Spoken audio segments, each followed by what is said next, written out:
Hey everybody, White Bear Dan here. Today we're going to talk about divorce and depression. Really big topics, long overdue. Let's get into it.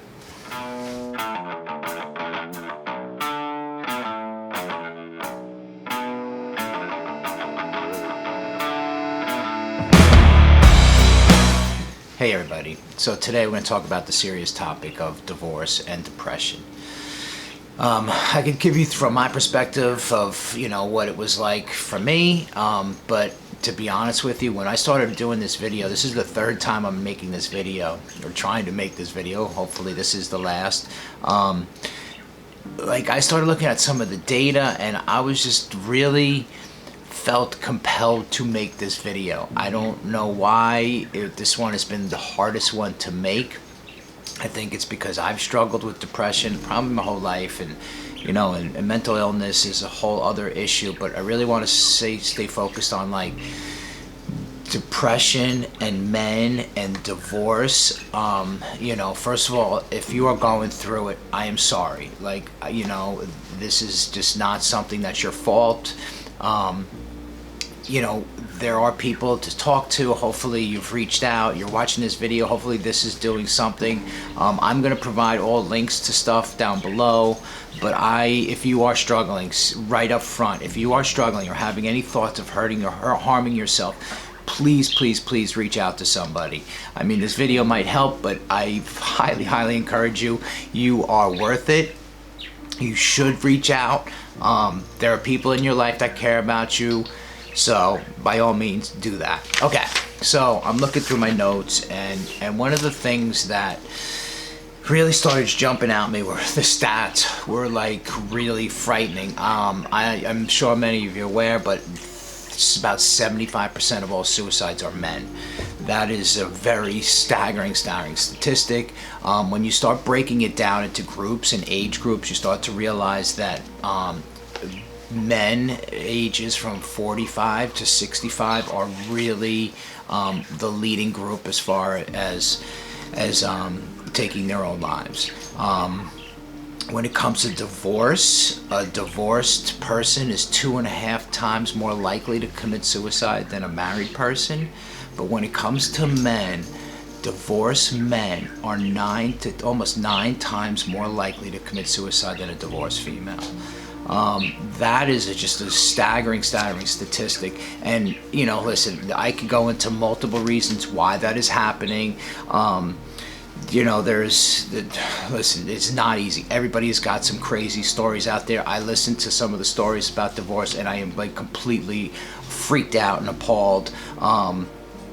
Because it's just horrendous what some men have been put through. Listen, this video is geared towards men because predominantly that's my lens.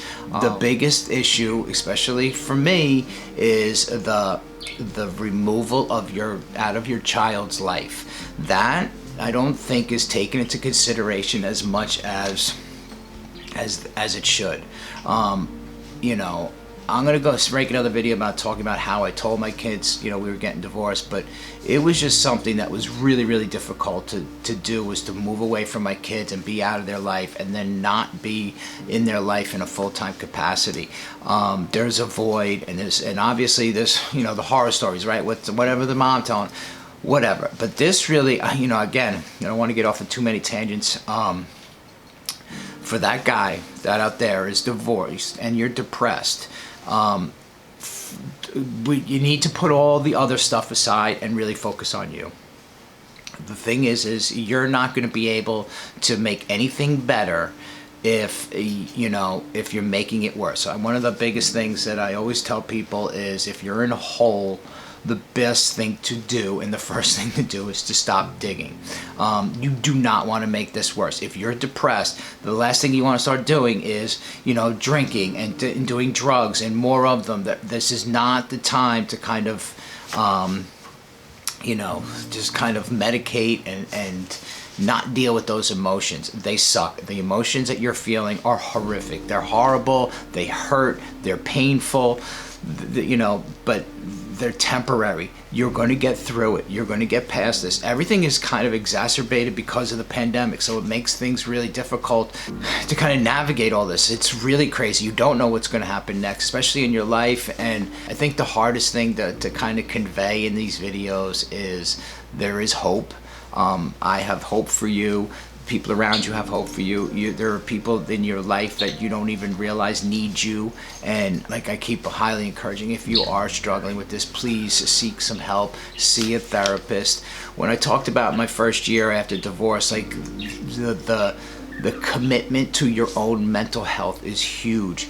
It starts with the smallest of steps. If you're really down in it, right, and you're watching this video and you're like, oh, what am I gonna do? Listen, it starts with just getting up, maybe taking a shower, maybe eating right, maybe brushing your hair, maybe preparing to go out into the world. Something to kind of just like spur you out. Whatever it is, you gotta get your mind off of this.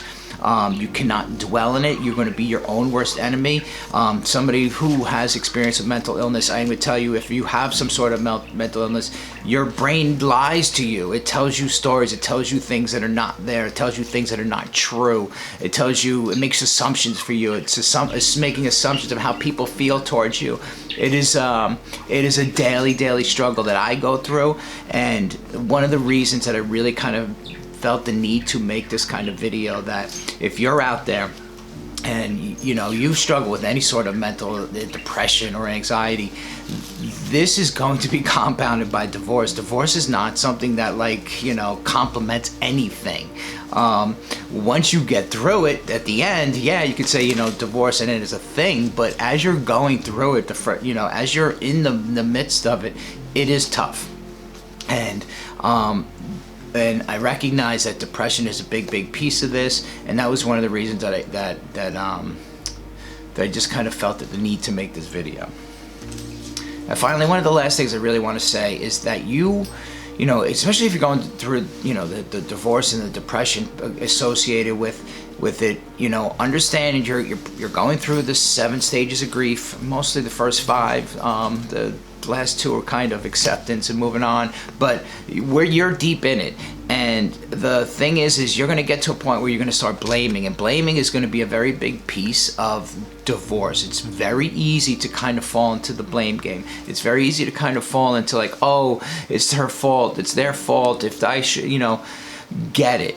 Totally get it. That is not going to help your own depression. It is not going to help you by blaming somebody else. Just do what you can to make yourself better. Once you're the best version of yourself, once you've gotten past this, then you can work on like whatever it is that you got screwed over on. But you can't fix that if you've passed, or if you're in a state of mental incapacity where you cannot articulate what you need done. So like I'm saying, just reach out to somebody, please, by all means. If you're feeling like this, there's plenty of support down below. Links, they're going to be in there.